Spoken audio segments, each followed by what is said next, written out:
Ladies and gentlemen, it is just an honor for me to be able to introduce the lecturer for this afternoon. Donna P. Hope, PhD, is a distinguished academic, author, and cultural analyst specializing in Caribbean popular culture with a strong focus on music, gender, identity, and socio-political dynamics. She is a tenured professor of culture, gender, and society at the University of the West Indies, Mona, where she has dedicated her career since 1996 to research, teaching, and mentorship. She's a former director of the Institute of Caribbean Studies and former deputy dean of graduate studies and research in the faculty. And Professor Hope is now the current coordinator of graduate studies in the Institute of Caribbean Studies. An accomplished researcher and author, she has written hundreds of articles in journals, newspapers, and magazines, and contributed to many others. She has published 7 books, including In the Dancehall, Popular Culture and the Politics of Identity in Jamaica, Dancehall Queen, Erotic Subversion / Subversion Erotica, Man Vibes, Masculinities in the Jamaican Dancehall, and of course, Reggae Stories, Jamaican Musical Legends and Cultural Legacies. Her research and writings have contributed significantly to discussions on dancehall, reggae, gender, masculinity, and the impact of music on Caribbean identity and global cultural trends. She's a renowned Jamaican cultural activist, and Professor Hope maintains a strong networks inside of Jamaica's dancehall culture and advocates on behalf of dancehall players in various forums. She is finalizing her poetry monograph, These Thorns Have Roses, for publication and completing the final draft of her manuscript on the spread of dancehall's dance industry under the title Dancehall's Scattered Children, as well as her work on the transitions in Afro-Caribbean gender structures, tentatively titled Transitory Masculinities. As the then president of the Caribbean Studies Association for 2025-2026, she was the organizer of the 50th annual CSA conference that was hosted from June 1 to 5th, 2026 in Kingston, Jamaica, under the theme Caribbean Vibes and Vibrations, Culture, Identity, and Development in Transformative Times. And of course, a Fulbright scholar, Professor Hope has earned her PhD, Dr. Hope, in Cultural Studies from George Mason University after completing her Bachelor's of Arts in Mass Communication with first-class honors, Brad People, and her Master's of Philosophy in Political Science at the University of the West Indies. Ladies and gentlemen, Cultural Studies scholar, author, educator, public speaker, advocate for Caribbean music, gender, and identity. Help me welcome one thing, you know. Okay, we have to send them to move their cars before we start the lecture. Ladies and gentlemen, please listen if your car is out there, 7816HW, 1147LJ, 8003LW. Your cars are blocking. Please move your car for us quickly so we can get on with the lecture. Now come back up here now. Okay. Ladies and gentlemen, now help me welcome Professor Donna P. Hope.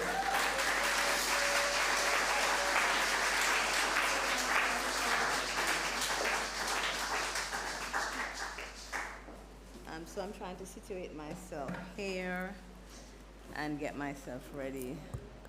Is this mic mobile? Thank you. I am a mobile speaker. Thank you. Testing. Thank you. Thank you and good afternoon. Thank you so much. And thank you, Omar. Thank you so much. Now I begin with a quote from Marcus Garvey that I've used to inform this lecture that I'm presenting here this afternoon. Education is the medium by which a people are prepared for the creation of their own particular civilization and the advancement and glory of their own race. Marcus Garvey in the Philosophy and Opinions of Marcus Garvey, Volume 1, of course put together by Amy Jakes Garvey. And I want to start by recognizing some of the persons who are here as well as online. Dr. Nadine Booth-Gooden, representing, of course, Minister Olivia Babsy-Grange, who is absent, the Executive Director of the Institute of Jamaica, Mrs. Michelle Creed Nelson, represented, of course, by my former student. And I have many students in here in this room as well as online. I have to acknowledge that. Mrs. Nicole Patrick Shaw, thank you so much. Mrs. Omalora Wilson, our moderator and National Festival Queen 2024, chairwoman of the National Council of Jamaica, and one of my own students as well. I recognize Dr. Kerry Wallace from the Tourism Enhancement Fund. Dr. Kurt Henry was here earlier, Executive Director of the ACIG, African Caribbean Institute of Jamaica, JMB. I also recognize Mr. Fagan, who is the chairman of the board, Mr. Oliver Fagan, chairman of the board, ACIG, JMB, and also of Liberty Hall, the legacy of Marcus Garvey. And I want to recognize the team members, some of them here from this Liberty Hall, the legacy of Marcus Garvey, who have done a great deal of work to pull together this lecture and to keep Liberty Hall going. Ms. Faith Anderson, the director of Liberty Hall, the legacy of Marcus Garvey, and other team members who are here. And I want to also thank some persons who are here supporting me. One of my mentors here in the house, Professor Emerita Caroline Cooper, who made the work trek to get here. Other colleagues from the University of the West Indies and elsewhere who are here and online. And persons who are a part of the wider fraternity that I do work in, the culture fraternity, who are here and online. And of course, I want to welcome my former and present students, some of my mentees who are here and online. And I always recognize the presence of my ancestors who are here in spirit with me always, because all that we do, we stand on the backs of our ancestors, and this is very important. So I want to thank everyone for joining us here this afternoon. And my son is somewhere in the house. He always is here to support me, Bertrand Hope. I want to thank him for being here with us. And I want to welcome everyone. Good afternoon, good evening, and good night, depending on where you are coming from. Thank you for joining us. There are many rivers to cross, and it is one perfect order. Now, I also want to recognize in spirit the late Dr. Donna McFarlane, OD, a colleague and a friend, and the first director and curator of Liberty Hall, the legacy of Marcus Garvey. Can we recognize her? Thank you. Donna's presence remains a part of Liberty Hall. She did yeoman work to create multiple aspects of what becomes the project that you see before you today. And her memory is always preserved when we speak about Liberty Hall. And I have prepared a PowerPoint, and so I want to go into it. I have, as has been indicated in that opening by Omar, and also in what many of you know about me, I want to recognize in this moment, next slide please, one of my fallen brothers in the music who we put to rest last week, Saturday fully, in Ellerslie, St. Elizabeth, Phantom Mosiah, known to the world as Phantom Mosiah reggae artist Owen Lennox Moncrief, who passed away on July 14, 2026. It not take not all to heal the king. In bless we know what we're doing, and we are invoking all the blessings that we can in this moment that we stand to speak about education, liberation, and the work of Marcus Garvey. Rest up, my brother and friend, Phantom Mosiah. And as I observe the protocols before I get into this afternoon's business, I also want to recognize that young man who is in the back, and you see him running all over, he's taking pictures, he's ushering people. His name is Stafford Brown, Liberty Hall's research director, research officer, my apologies.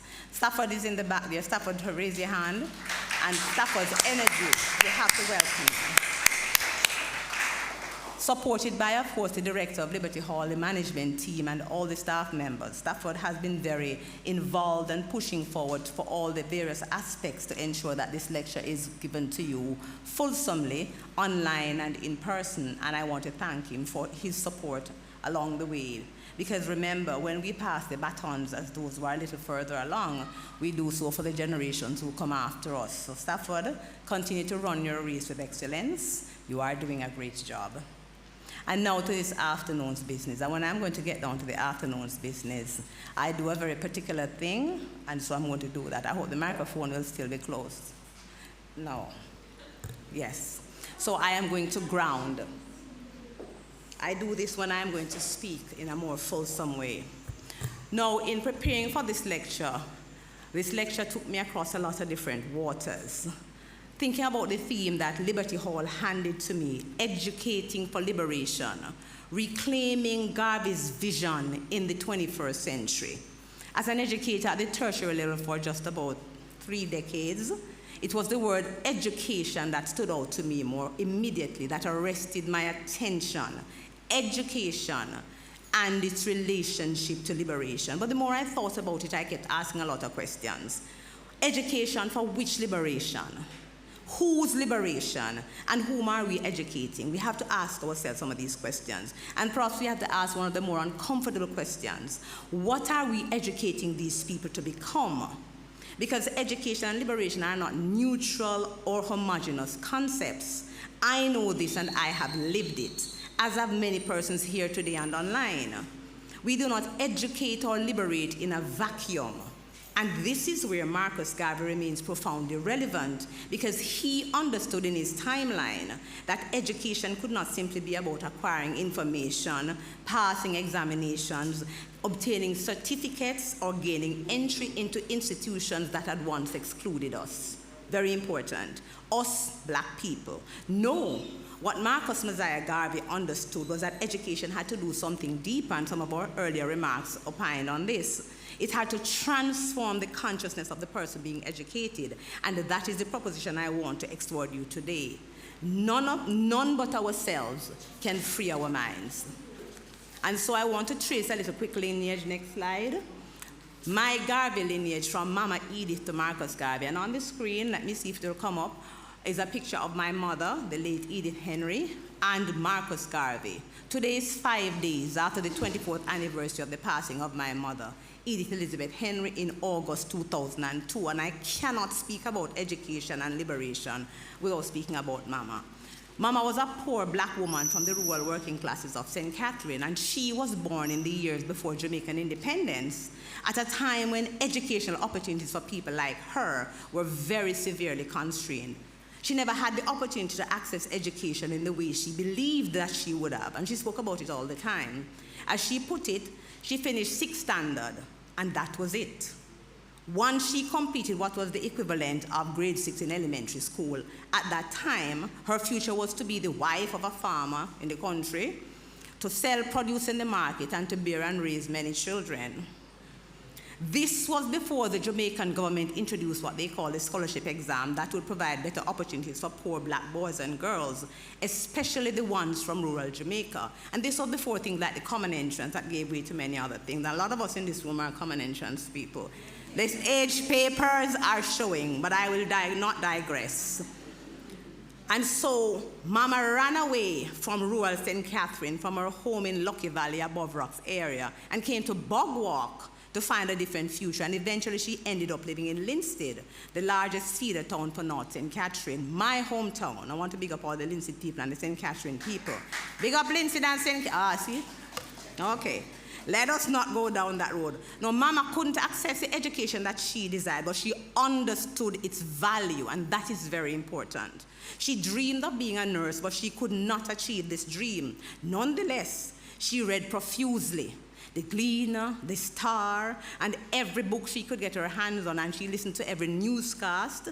She wanted knowledge, and she championed education as a tool of liberation from the oppression of poverty, particularly for black women. It was Mama who taught me that education could change the trajectory of a life, and she also told me that, alongside many stories, lots of stories, that woman could tell stories. Big up yourself, Mama.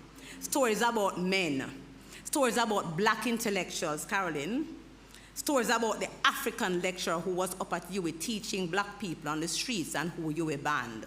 That is how I first heard about Walter Rodney. She told me stories about Marcus Garvey, a poor black man from St. Anne, a man who educated himself and a man who became leader of the black people across the world, a man who built many institutions, including the Black Star Line. Can we have the next slide? The 7 miles of Black Star liners coming in the harbor, immortalized in Fred Locke's 1975 song, was a crucial point of reference for many poor black Jamaicans. And I want to play a little piece of that, if it's possible. Is it playing? And I can also sing it. 7 miles of Black Star liners coming in the harbor. 7 miles of Black Star liners coming in, because it's plural, the harbor. And that's why I wanted them to play it, because Marcus Garvey, because he references Marcus Garvey very deliberately in his song. 7 miles of Black Star liners coming in the harbor. 7 miles of Black Star liners coming in the harbor. I can see them coming. I can see hydrants running. I can hear the elders saying, these are the days for which we've been praying. 7 miles of Black Star liners coming in the harbor. 7 miles of Black Star liners coming in the harbor. It's repatriation, black liberation. Yes, the time has come, black man, you're going home. 7 miles of Black Star liners coming in the harbor. 7 miles of Black Star liners coming in the harbor. And the next verse would say, Marcus Garvey told us, but we will continue. It meant that people like my mother and many others could dream like Garvey about liberation, about repatriation, and about a better life beyond what presented itself. Like Garvey, a man who eventually became Jamaica's first national hero. So before I encountered Marcus Garvey in a classroom somewhere, I had already encountered him in the oral archive of my mother. And that matters. It matters a great deal to me and many others, because sometimes our first education does not come from books. It comes from our mothers, our grandmothers, our fathers, our communities, our churches, our yards. It comes in our music and our stories and in our struggles, and it comes from our elders. And this was my first education in St. Catherine. The formal university came later, and so beyond that introduction to our first national hero, who we celebrate the 139th anniversary of his birth here today, I encountered Marcus Garvey in a more fulsome sense at the University of the West Indies during my undergraduate studies, when I got involved as a part of the mentees of Professor Rupert Lewis, now Professor Emeritus, the Garvey Scholar on the Mona campus, and I pursued courses in that department, the Department of Government. So after pursuing my undergraduate degree in mass communication, I went on to the Department of Government to pursue a Master's of Philosophy in Political Science. And something very interesting happened along that journey, because my academic interest in dancehall and Jamaican culture and issues of identity also were intersecting with the works of Marcus Garvey. Why was this so? Because I was researching and writing about Jamaican identity through dancehall, but I was also researching black political thought and Garveyism. And I want to pause again to say, preparing for this lecture, Stafford, audience present and online, that during that journey 30 years ago in the Department of Government, I was privileged to meet with, sit with, work with, and learn from some senior Garveyites. And I reflected on some of them over the weekend while finalizing this lecture. People like Beverly Hamilton of blessed memory, rest up Beverly. People like Frank Gordon, yes. And people like Sister Mariam Samad. I worked with Professor Robert Hill, Bobby Hill, on the then 3rd volume of the Garvey Papers. And because of this, I met and interviewed a lot of senior Garveyites in Spanish Town and elsewhere. And I looked at the 46-page document that we prepared of the annotations that were going to be used as a part of that. And I keep everything. We keep papers. Academics have digital archives that are enormous and external drives, and we also have large stacks of paper everywhere. It is one of those things. I still have a document that Sister Samad signed, wrote some inspirational words on it, and gave to me during a meetup in the late 90s at the Creative Arts Center at an event. And I kept that document because sometimes an archive is not housed in an institution. It is housed in a drawer, in a closet full of books and papers like the ones I have, and it is passed on sometimes from one black woman to another, from one black man to another. So let me make it clear. I've never claimed to be a Garveyite, but the reality is that as a black woman from Jamaica's working class, is rural, I am already a part of the Garvey lineage. Many of us are already Garveyites because of the lineage from which we come and the lives that we have had to lead here in this country that we call home and elsewhere. My mother taught me that. Now let's talk a little bit about Garvey and the education of the self. Now what Garvey's life does, testing. Garvey's own life provides one of the most compelling examples of education as self-liberation. So we can look at the life of Garvey as a case study because he understood very early on in his life that he would have to acquire the knowledge that he needed to become the liberated version of himself that he imagined. This poor black child from St. Anne's whose father was a stonemason and whose mother was a domestic, knew that he did not belong with a kind of institutional privilege. His educational trajectory was largely self-willed and self-taught in many instances. It was also very deliberate and very carefully planned. His travels around Central America provided him with grounding for his work after he finished school in Jamaica at about the age of 14, like so many working-class black children at that time. And he also lived in Britain, where he added to his educational achievements. Now, Garvey's journey was not an accidental one, nor was his vision, because he understood something that remains fundamental today. Before a people can transform their circumstances, what they have to do must develop the consciousness first by which they will understand these circumstances. And that is why education remains very essential to Garvey's philosophy. And that is why the quotation that I began this lecture with is very important. Education is the medium by which a people are prepared for the creation of their own particular civilization and the advancement and glory of their own race. And we have to notice very carefully what Garvey is saying here. He's not describing education simply as preparation for employment or talking about it as individual advancement only. What he's doing is speaking about a people, about civilization, and about collective advancement, critical. Education for Garvey, therefore, has a social purpose. And what is this purpose?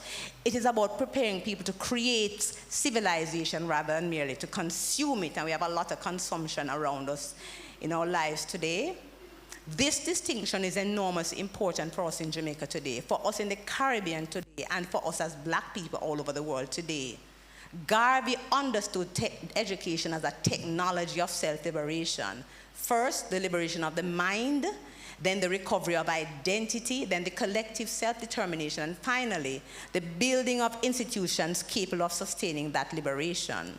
The question for the 21st century is whether our education systems are still producing liberated people. We have to think about this. Or are they simply producing people who are highly informed, technologically connected, and professionally credentialed, but who are insufficiently prepared and insufficiently conscious of who they are? Now, Garvey understood that liberation cannot depend on individual enlightenment alone. Educated and conscious people must build institutions through which knowledge, culture, economic power, and collective agency can be reproduced across generations. Next slide.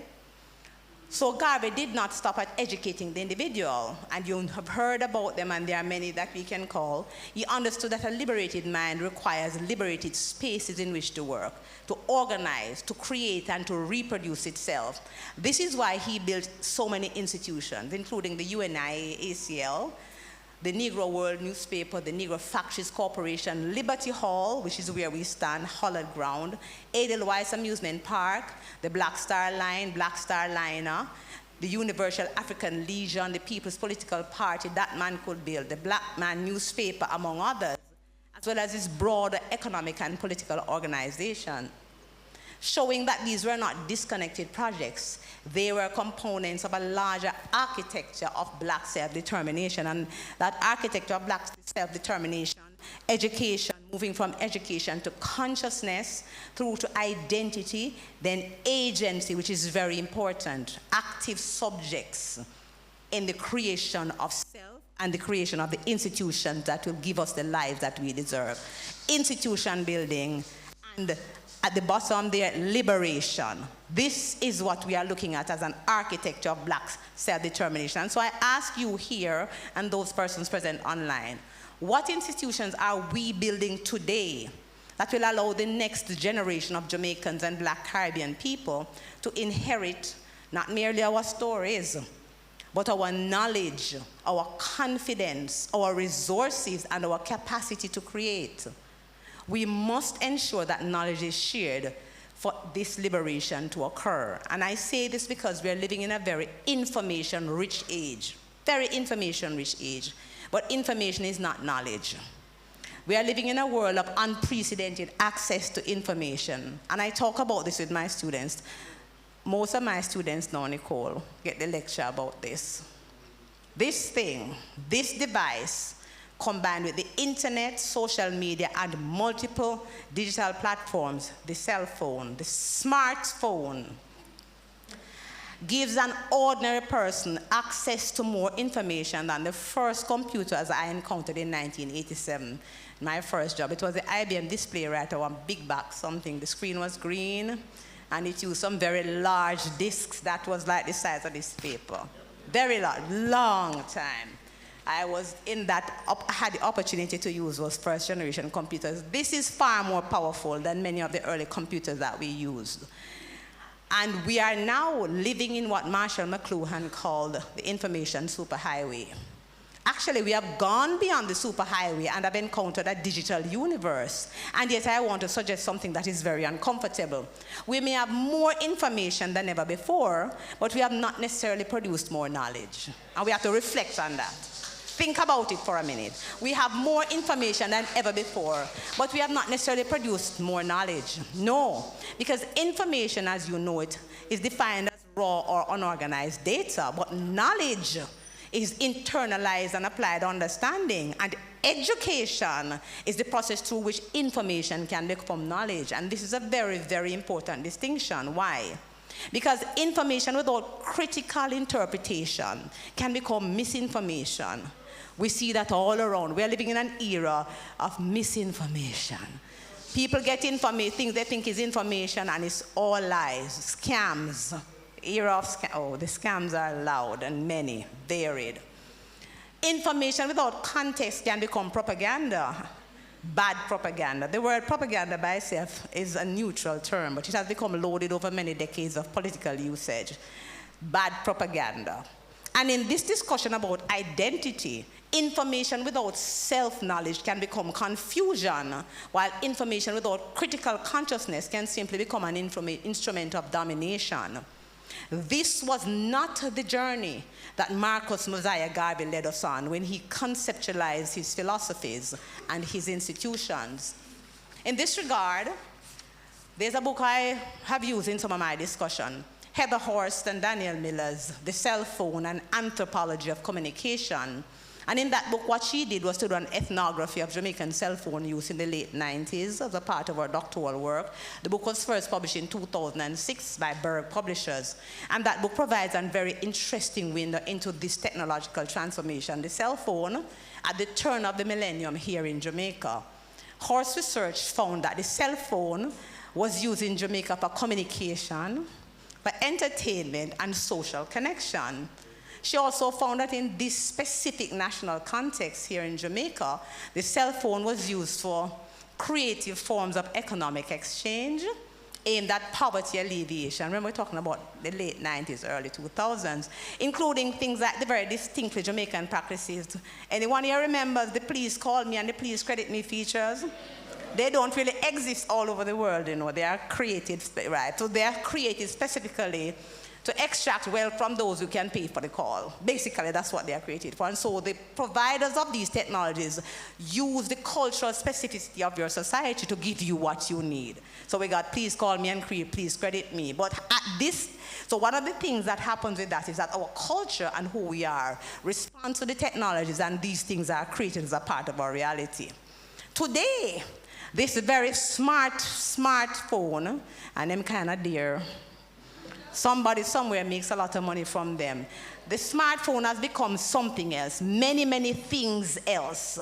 And I'm just going to list a few of them. It is a camera, video, and still. It is a television, a radio, newspaper. It's a marketplace. It's a bank, political platform. It's a social world.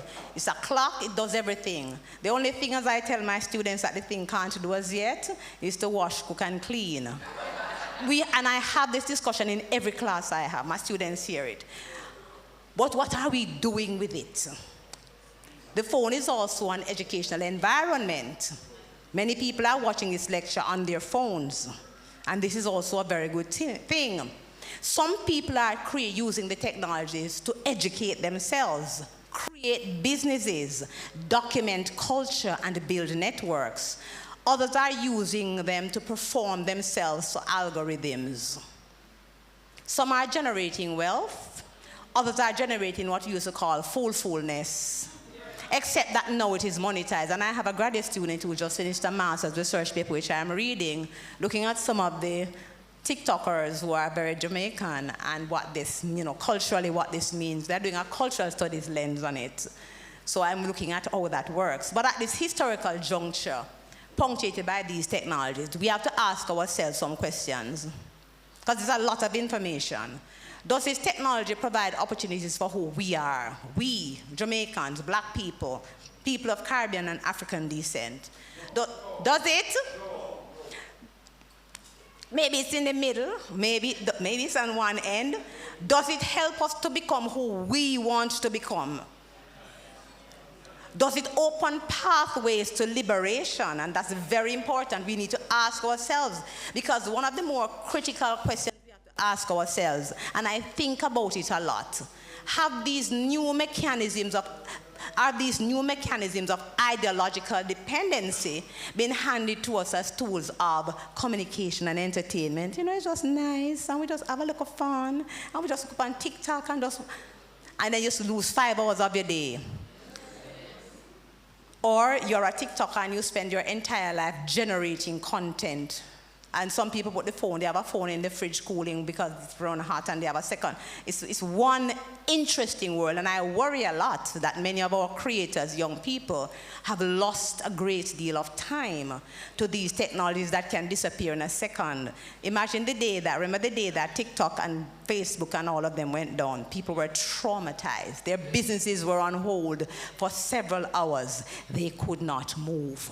We need to think about who has control. And so these questions segue into the multiple discussions around AI, and I won't go into that in detail, except to speak a few points around it. We have a lot of discussions now in our area, educationally and otherwise, about AI. And there are a lot of concerns about the dangers of cognitive dependency in our educational structure. So things like ChatGPT, Claude, PowerPoints, a whole heap of them. And the lots of language learning models and AI systems are very extraordinary and helpful tools that have a lot of potential to guide our work, to assist us with research, and to generate ideas. These technologies do create the necessary pathways that can democratize access to knowledge. They do when used properly. You get a lot of access to knowledge when you use these technologies properly. But as we wade forward into this digital frontier, I want to also issue a little warning, because AI can become a new age of cognitive entrapment. Your mind tie up and you're not moving forward. Because if we outsource our thinking, our reading and our writing, our questioning and our imagination to machines, we may become technologically sophisticated while becoming intellectually dependent. Remember, in Jamaica we come from, we create many things. We are creators. I see the drummers we are creators. We could produce a generation that can prompt a machine but cannot formulate an original question. And this same generation could retrieve information, but they cannot interrogate the information with any kind of critical lens. This same generation would know how to ask AI what to think, but they have forgotten how to think for themselves. And that would not be liberation of any sort. Not at all. Indeed, it would not be liberation. That would be what I call dunceness on steroids. Dunceness on steroids. That's where we are heading. We are wading into that. I'm trying to get rid of the paper. And one of the things why I put this here is because I'm at the University of the West Indies, and my students who are here in the room, virtually and live with me, know that I love my students. Don't it, Nicole? I love my students bad. Don't it, Anika? Love my students bad. They are like all my students, regardless of their age, are my children, and that's how I think of them. I have one son somewhere in the room, but all my students, no matter their age, are my children, and I facilitate their progress. I really do. But I've seen the early strains, for example, of this wave of AI-generated educational output from students at the university, particularly cresting over the last 2 years. Really bad. It is a real concern among educators. So, for example, in July 2026, just this month, last month gone, the CXC, Caribbean Examinations Council, announced that it will pause and phase out the traditional school-based assessment, that take-home paper that is a part of your final grade for the CSEC, for most non-practical CSEC and CAPE theory subjects, and they're starting with CAPE in 2027 and becoming mandatory for CSEC in 2028, because they're trying to combat the rise of unauthenticated AI-generated student work. They put the thing in and prompt it, and whatever it spits out and gives them, they just put it on a sheet of paper, and I'm not going to get into any examples, we're moving along. But what I want to plug here is that Garvey's insistence on self-education becomes therefore newly relevant in this new 21st century frontier. We are bracing many frontiers. Garvey taught us to cultivate the mind and to develop our consciousness, and he insisted that we learn, not just prompt, we must learn. Garvey encouraged black people everywhere to read and to think and thereby to know themselves, to know who we are. And this is precisely the challenge before us now as Jamaicans, as Caribbean people, and as black people all over the world. And so we return to my question, liberation from what? If education is supposed to liberate us, what exactly are we seeking liberation from? Is it from poverty, as I did so many decades ago, me run from poverty like Usain Bolt, father, mother, sister, brother, and all the children that he had? Is it from ignorance? Is it from racism, class oppression, gender inequality, colonial consciousness, economic dependency, cultural erasure, psychological dependency? Perhaps it's from all of these and many others.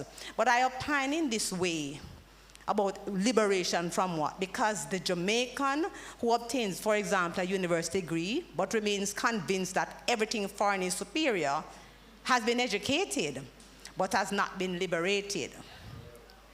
The Jamaican who can speak perfect English, but shame of Jamaican Creole, has been educated, but is not liberated yet. The Jamaican who knows European history but knows nothing about African history has been educated but has not necessarily been liberated. And the Jamaican who can code, and a lot of people can code, there are a couple of coders in here, these computer minds, logistical minds, but they cannot tell you about their own cultural traditions and where they come from, has been educated, but there is still a whole heap of work to be done. Enough work left to do. And this is where Garvey's philosophy comes into play and makes us uncomfortable. Because Garvey asks us merely not what do you know, he asks who are you and what will you do with what you know. So Garvey's work is asking us to use education to create knowledge and to use this knowledge to enhance our self-identity. He asks us to liberate our minds so that we can free ourselves from the ideological shackles that hold us in place and that hold us back as a people. Yes, my brothers, talk the things. So I want to come to the contemporary moment. Whose liberation? I want to talk about the contemporary moment, because there are things that happen around us that sometimes remind us to think more critically if we have forgotten. And over the last July-August 2-month period, I have been profoundly struck by 3 incidents across the black community that have forced me to return to questions of identity, culture, race, racism, class, politics, and global capitalism. And 3 incidents in particular have occupied my thinking. The first one was something that happened at the Reggae Jam Festival in the UK in July 2026. The second is the Jason Hardy incident in the UK in July to August 2026, but it really started from 2023. We talk about it. And the third is the one that occurred last week the Cooper's Pen incident here in Jamaica, Trelawney, that also is still ongoing. And I'm not going to pretend for a minute that these incidents are identical, because they are not. They are emerging from different histories. They are emerging from different geographies and different circumstances. But I have been interested all this, over this period of time in what connects them, and what that is the question of who has the right to occupy space. Who is believed and who is not? Who is valued and who is not? Who is protected and who is not? Who is disposable? Who we can dash away and who is not? Who gets to define the terms and who does not? And whose humanity becomes negotiable and who does not? It's rough out there, And so these questions bring us directly back to Marcus Garvey, back to Marcus Garvey's thought. Because Garvey's project was fundamentally about black self-definition. And these incidents, all three of them, position black people in ways they do not wish to be defined. Slide, please. Slide, next slide. So I want to talk a little bit about the Reggae Jam incident at the festival in UK. And so consider a reggae festival in Britain, owned by white men, built on a musical culture largely through black Jamaican experience and cultural expression, which is consumed, celebrated, and circulated globally by various means, including virtually. But what happens when the cultural product is welcomed while the people and their histories that produced it remain subject to racial hierarchies, to misogynistic hierarchies, to classist hierarchies? And I'm not going to show the video. I'm just showing a snap of it. So we brought this up on Instagram. And this image was purportedly attributed to dancehall dance. It's actually a sculpture that was raised in the festival, and it moves, the legs are moving. So it's woman at work, if you can see the sign. And they're trying to use the Jamaican language, woman at work. Attributed dancehall dance, dancehall women, Jamaican culture, reggae, and dancehall. Because these festivals, while they have the title reggae, dancehall is also fully absorbed and has been since the turn of the millennium. It's reading when I book it up. Imagine I going through Instagram, because I do digital ethnographies. I am on Instagram, and I'm all over. And I book up something with two legs up in the air. And what this imputed for me, for those of us who remember, is what happened to Sarah Bartman, the Hottentot Venus, and how she was caricatured to Europe, that South African woman. I was rendered speechless, so I wrote my thing, and that there was a huge firestorm, because what we saw was several racist, misogynistic, and harmful portrayals of black womanhood in a white patriarchal space. That's what it was, clearly. And so this is not simply a question about music and entertainment. It's a question about ownership, representation, power, and cultural authority. So the sculpture was dismantled, and it was at the same festival that my fallen brother, Fantan Moja, should have been performing. That should have been his next task, if he had not passed. So they had a huge sculpture of him on the stage as well. They did all these various sculptures. That sculpture was dismantled, this one, but they kept the Instagram post up. According to them, in the apology that they issued, they wanted to continue to provide open dialogue space. But also, I do believe it was to continue to generate algorithmic responses, because it was a huge firestorm online. And we can talk about about that later. Now I want to go to the next slide, the Professor Jason Arday question incident. How many of us in here have not heard about Professor Jason? Not. Hands up. Nobody no missed a part here. It could not be missed. The tragic story of Jason Arday raises another dimension. And I'm showing two slides here. One of Professor Jason Arday, and another of a shot from News Corps that shows the number of articles from traditional media. We're not talking about Instagram, TikTok, LinkedIn, Facebook, and Twitter. We're not talking about those. We're just talking about traditional media articles that helped to push Professor Arday over the edge. A black academic who was elevated to the rank of Professor of Sociology of Education, full Professor of Sociology of Education at Cambridge University in England in 2023, and parodied around as a poster boy of diversity and many various things on behalf of Cambridge that had been under fire.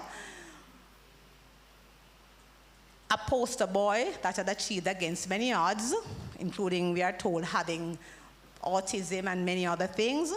And he comes into intense public scrutiny and comes under attack sometime in July. Accusations of plagiarism and otherwise.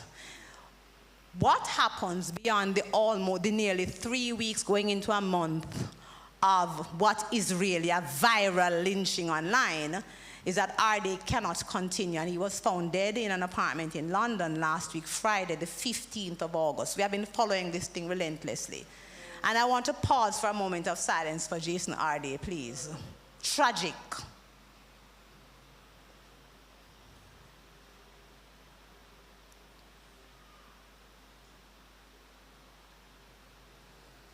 Thank you. Now, whatever the particular circumstances, and there are a lot of discussions going on of that case and what has happened with Jason RD along his life, and there are many discussions. So I won't go into those details at the time, but the larger question remains about this. What happens to black people when they enter spaces that were historically not designed for them? You have to think about it. What happens to people like Jason RD and like most of us, all of us in this room, when these spaces that were never reserved for us invite us in and give us accolades and throw all kind of confetti and ray? We have to understand these things. Marcus Garvey understood this question, and he understood that entering the room was not necessarily the same as transforming the room. Garvey understood very clearly that gaining credentials did not automatically remove the structures of racial power. Garvey understood this. We all should understand this very clearly. Things may have changed, but a lot of things remain the same. Next slide. The Cooper's pen question.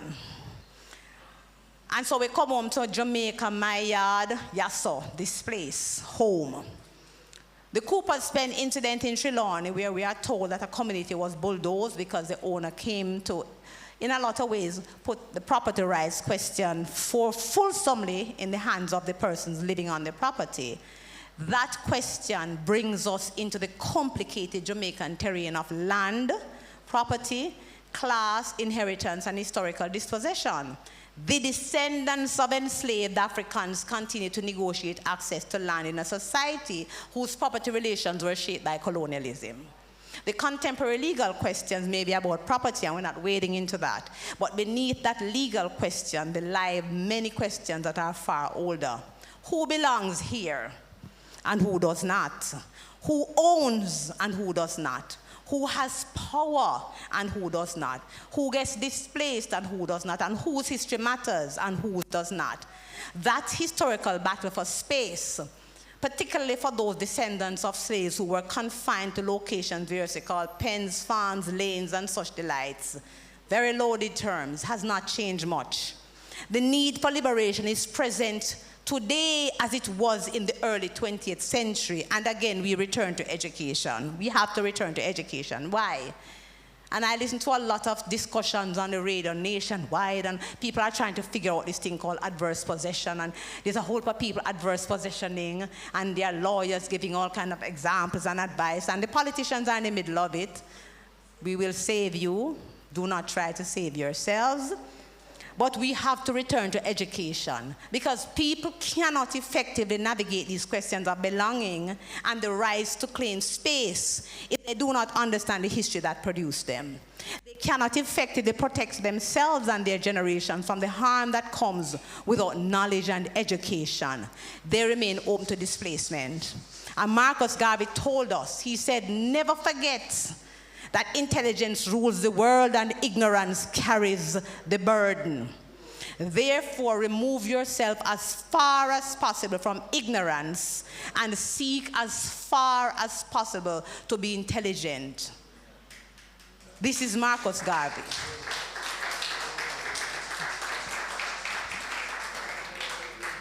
In his own words, what Garvey does is to remind us of the cost of not knowing who we are. What is this cost? To be overlooked, overworked, and oppressed. We must know who we are to begin this process of liberation. Who are we? Who am I?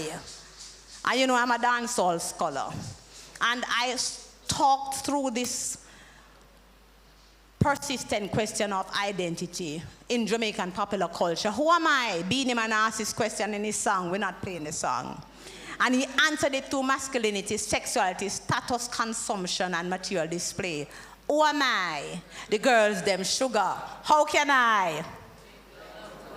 In a rush, Beanie would be proud.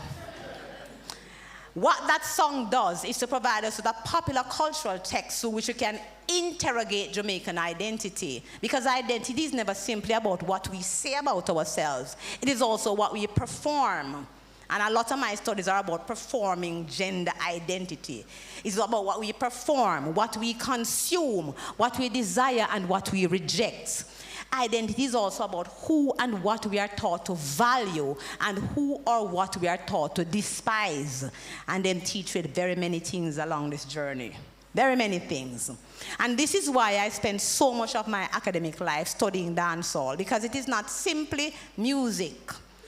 It's not simply fun and entertainment. Bless you, Carrie, bless you. Rather, it is a site where Jamaicans debate issues of power and identity. And many questions are asked and answered in dancehall. You know, Beanie Man asked the question and answer it. Who are we? Who am I?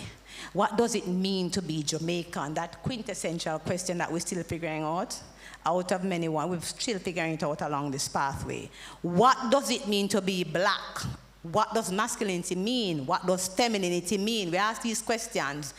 What does success look like? Outspan the hill, pretty car, flossing, pretty girl, all kinds of things. Who belongs and who does not? Who has power and who does not? Who gets to speak and who does not? Among many other questions, dancehall is therefore an educational space, sometimes very deliberately, but also accidentally sometimes. Many times it's also very controversial, but it's also done very powerfully. Dancehall remains a critical cultural archive of identity and power, even as it provides entertainment. I'm not going to leave out the entertainment. And economic advancement for many. And this is why I wrote my first major project, my Masters of Philosophy in Political Science in the Department of Government. That became my first book called Inna the Dancehall. It actually has two halves to it. So Inna the Dancehall, popular culture and the politics of identity in Jamaica. I wrote about that, the way that the politics of Jamaican identity was navigated, discussed, and championed in Jamaican popular culture through dancehall. Why did I do this? Because for my own journey, I wanted to understand my own life in a place that I came to a sense of self. I needed to know what was going on around me and to understand the textures of oppression as seen from below to be able to navigate a pathway to liberation. There's a copy of the book, Stafford, lend me the book. That's the Stafford's copy. And so this is where I want to challenge us. 20-year-old, April. This book was 20 years old in April. We're still using it. The griot, so I want to challenge us as we sit here this afternoon, as we're listening. We already have many of the tools for liberation. They are around us in our music, our dance, our stories, our religious traditions, our proverbs, our language, our literature. It's in our culinary culture and the food. It's in the archives. It's amongst our artists, and it's amongst our elders and communities, and it's in our institutions. The griots of Jamaica have been teaching us for many generations. Reggae artists taught us, and they continue to teach us. The Rastafari taught us, and I come from Lindsay, a lot of Rastafari taught me. Sitting on the corner, and they sit down and they give you a great deal of knowledge. I remain grateful forever to my Rastafari elders and continue to connect with them.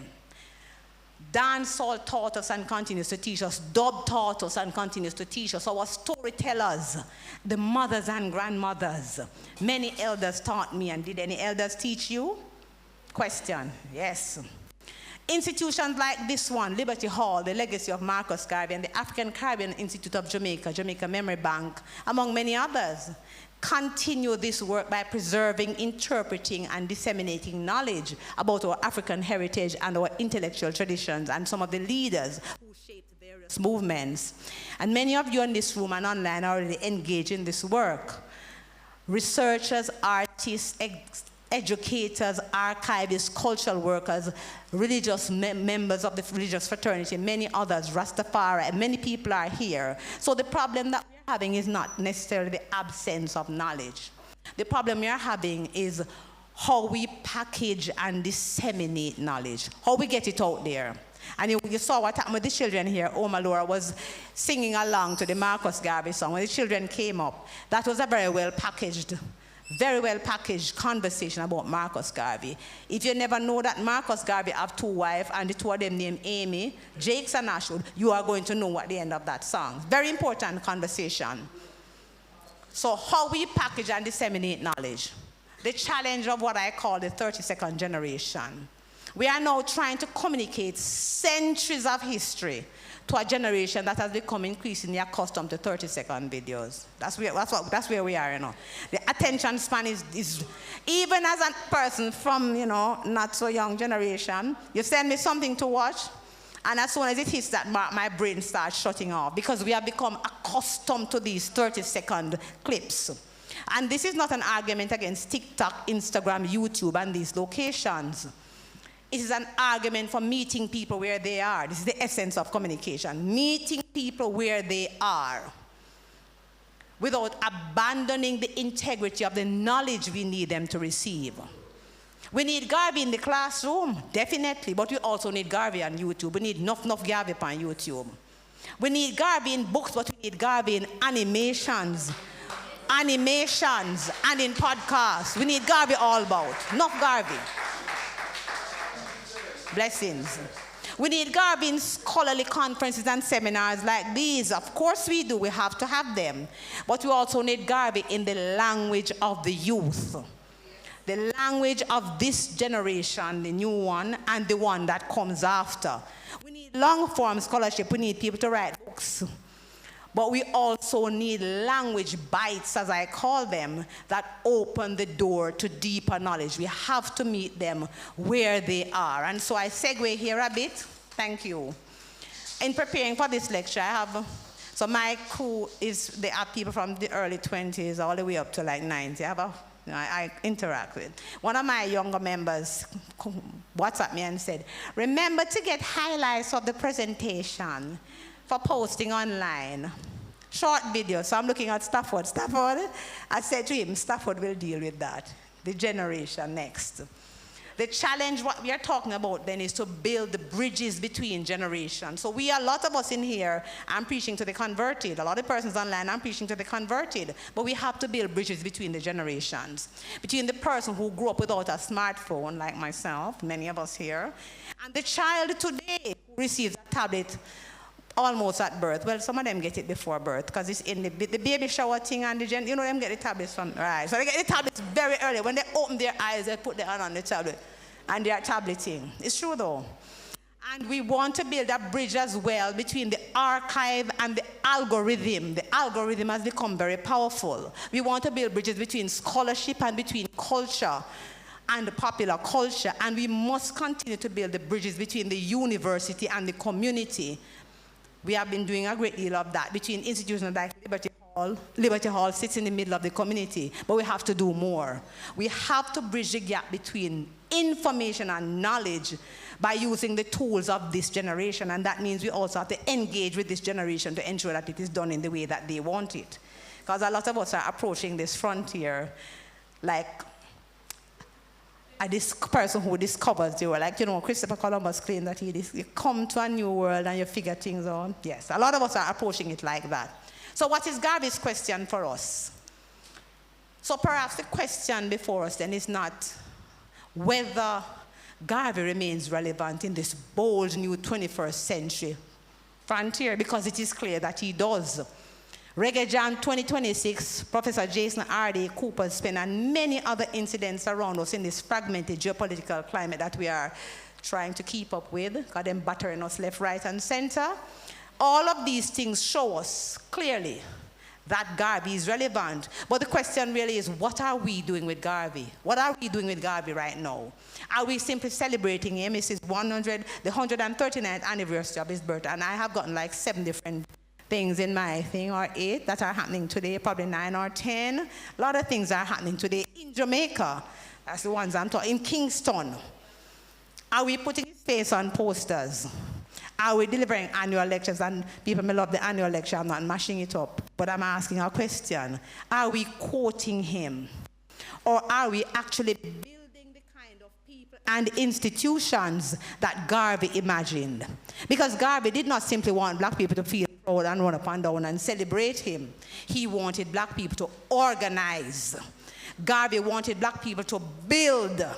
He wanted black people to educate. He wanted black people to create institutions, develop economic capacity, and produce knowledge so that they could control their own narrative. Garvey wanted black people to understand themselves as agents rather than perpetual subjects. He wanted us to get up, to stand up, and to be counted. Up, you mighty race. You can accomplish what you will. So this Garvey,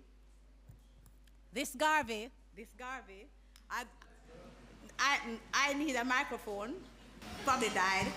This Garvey is a much more demanding Garvey. And perhaps this is the Garvey that we need now. We need the Garvey who built all those institutions that I listed and more that resonated across the world. The Black Man newspaper, the New Jamaican, these vehicles for his advocacy on social, cultural, psychological, and economic issues. The man who leased property at 67 Slipe Road and set up Edelweiss Park, developed the Black Star Line. We know the Black Star Line are coming in the harbor. And developing the UNI ACL. We need the Garvey who challenged the structures of the KCC, as it was then called, demanding better wages and working conditions for members of the working classes in the early 1930s, coming out of the manifesto of his People's Political Party that he formed in 1929 while in their prison. We need Garvey who arrived in the United States of America. And beyond the barriers placed on him, even by some of the liberated and educated blacks during that period of the Harlem Renaissance, because Garvey wasn't really lifted up. Garvey had to fight to get his own space. He formed a global movement. That man, Marcus Garvey, did not quit. That man never gave up.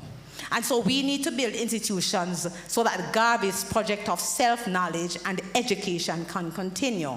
We, like Garvey, cannot quit. We should not give up. And so this brings me to my final question. Thank you, my brother. Who are we as a world? It must also be technologically literate, because we cannot abandon the spaces where contemporary knowledge is being produced and circulated. So when I talk about AI and the new technologies, I'm not asking us to abandon them. I'm asking us to be technologically literate and to use these technologies with caution. That's what I'm asking. And yes, economically purposeful. It must be economically purposeful because knowledge must be capable of producing livelihoods, institutions, and sustainable communities. We have to eat and drink and live. GAPS bill have to pay it, not free. Gotta pay the bills. It must be socially conscious because education must teach us to recognize injustice, not just to recognize opportunity. And finally, education for liberation in this 21st century must be self-directed because Marcus Garvey's life reminds us that sometimes the education system will not give you everything you need. So we have to be curious. And I keep on saying, and I'm holding up my phone, this thing has, what's it? Well, I'm in the terabytes, but I think there are some other terms, some other zzz and whatever bytes. Gazillions access to information. You can go to all these libraries across the world. You can get hard copy documents, full text. We must ensure that we seek out the knowledge, encourage our young people to seek out the information and knowledge that is so democratically available. For the first time in the world, more people can have more access to information and knowledge than ever before because of these technologies. So we must learn, seek, read, question, build, teach, and you must pass it on. And I'm a firm believer in this pass it on. When you give, when you learn, teach. As for me, I shall not be moved. That's Maya Angelou, one of my favorite poets, whose thoughts and works also influenced my journey. I believe firmly that knowledge must be given away. Like you just give it away for free. Give away the book, then I give away my books and pass on knowledge for free, because we are trying to ensure that the generation that come after us are empowered with the knowledge that they need for their own self-determination and self-definition. So in conclusion, remember who we are. I want to leave with a few thoughts. Today is the 139th anniversary of the birth of our first national hero, the right Marcus Mosiah Garvey. This birthday invites celebration, but it also demands that we reflect and that we practice some level of accountability, because every generation must answer the question, what did you do with the knowledge that you inherited? And I want you to reflect on this question, those here in this room and those of us online and those who will watch this video after we have ended this event. My mother, Edith Elizabeth Henry, did not have the educational opportunities that she wanted, that she knew she deserved. But she understood education and she understood its power. And she transferred that knowledge to me, and I am the product of her knowledge, matched with the educational opportunities that I got that she could not achieve. And I'm very grateful to her. Big up my mother, Edith, big up my mother, resting in peace. Marcus Garvey did not have all the institutional and educational privileges that are available to us today, but he understood the power of the educated mind, and he taught generations to imagine themselves differently. Education, therefore, is not simply preparation for employment. It is more so the preparation for self-definition. I underscore these points. Preparation for citizenship, preparation for creation, preparation for civilization. Perhaps most importantly, as this lecture is trying to remind us, it is preparation for liberation, but liberation reminds us and requires us that we need to know who we are. So let me ask the questions again. Who are we? What are we educating ourselves to become? What kind of Jamaica are we preparing the next generation to create? This struggle for liberation did not end with emancipation. It did not end with independence. It did not end with the removal of the colonial flag, the Union Jack, and the raising of the black, green, and gold that we love so much. And it certainly did not end with the awarding of university degrees. The struggle continues wherever there's ignorance, wherever there's economic exclusion, and wherever somebody else gets to tell us who we are. I am telling you that the struggle continues for all Jamaicans, all Caribbean people, all black people, wherever you are in this brave new world that is fragmented significantly, because we're in the middle of the baga by geopolitical fractures and the resurgence of old forms of exclusion and xenophobia. It's not cute for us out there. So the work of education continues, the work of Garvey continues, and the responsibility is ours. Remember who you are, know where you come from, learn, think, create, build, teach, and pass it on, pay it forward. Because perhaps, even if you do not consider yourself a Garveyite, the most Garveyite act that we can perform in this 21st century is not simply to remember Marcus Garvey. Lots of people remember old Marcus Garvey. Many of us all over the world use Garvey and his philosophies and hold them close to our hearts. Perhaps the most Garveyite act is to become the kind of people who can finish some of the work that Garvey began. This is the pathway to liberation. It is one perfect order. I thank you.